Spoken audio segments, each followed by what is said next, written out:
Sir, are you Lance Gray? Yes, what are you asking? You're under arrest for assault and robbery. But you got the wrong guy. I'm ready to go against the wall. Alright, hands up. Do you have any weapons on you? No. Hands down. You have the right to remain silent. Anything you say can and will be used against you in the court of law. You have the right to an attorney. If you cannot afford one will be provided to you. Do you understand the rights that I instrument to you? Yes. With these rights in mind, do you wish to speak to me? No. Alright. The scene. The suspect is being arrested for robbery and assault. The officer reads the suspect his Miranda rights and asks if he understood the rights he just read and if the suspect would like to say anything else to him. The suspect politely declined the offer to say anything else to avoid self-incrimination. Also, it may seem like the officer is randomly arresting Lance Gray, but based on the evidence from the crime scene and the video camera, he was given a warrant in order to search for him and arrest him. This goes along with the Fourth Amendment.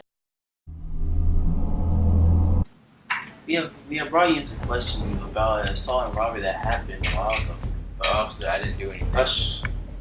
I'm talking now, boy. So, where were you on the day of April 20th? I was at Giant on 2000 Excalibur Street. Do you know a lady by the name of Alexis Daniels? Yeah, I know her. She's in my college class. Did you see her inside or outside the grocery store? I don't know her like that. Are you sure? You care to elaborate? I plead the fifth. That makes it look real suspicious, son. I know. As you can see in the recorded scene, after Mr. Gray was taken into custody, he was placed in an interrogation room with a police officer asking him a couple of questions relating to the possible crime he committed. An officer cannot use the information from the interrogation room at a trial of a potential suspect if they did not tell them the Miranda rights beforehand. After Mr. Gray was asked a question he did not wish to answer, he said he pleaded the fifth, and that statement is what caused the police officer to stop asking questions.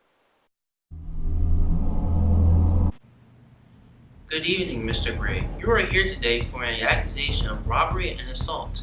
The grand jury will be deciding if you will be indicted by the end of this hearing. There's no point in this because I'm innocent. I'll just be going home after this anyways. We'll see about that through this hearing. Okay, Mr. Gray, where were you on the evening of April 20th? I was at 2000 Excalibur Street. Okay, do you know or have talked to Alexis Daniel before? Yeah, well, one time we prepared as partners in a group project in college. After shopping at Giant, did you see Alexis at all? Yeah, I saw her enter after I left. The officer who interrogated me last said I found her unconscious at Giant. Mr. Gray, what did you or where did you go after finishing at Giant? I plead the fifth. Okay. Please let us have 10 minutes to decide the verdict. Go ahead. Take as much time as you would like. You have all day. In favor of indictment, please raise your hand. It looks like it's decided. Your criminal jury day will be given to you at a later time, Mr. Gray. I ain't do this, man. This is some bullshit. Good afternoon. I bring you all today for the criminal case of Lance Gray. He is here for a charge of robbery and assault. He decided to have a trial by a judge instead of a jury, and that is why I will be making the decisions after hearing this evidence. And with this, may the court commence. Before this court continues, Your Honor, my client and I have already decided on a plea deal before this court hearing, and she's in the hospital still recovering from her injuries, which is why I have her father in her place. The plea deal she has made with Mr. Gray was the robbery charge will be dropped in exchange of Mr. Gray confessing to the assault charge and being placed in county jail for 2 years with a fine of $1,000 and no probation. Did you hear that, Mr. Gray? You have been given a plea bargain. Will you accept this deal? Yes, I accept the plea bargain, Your Honor.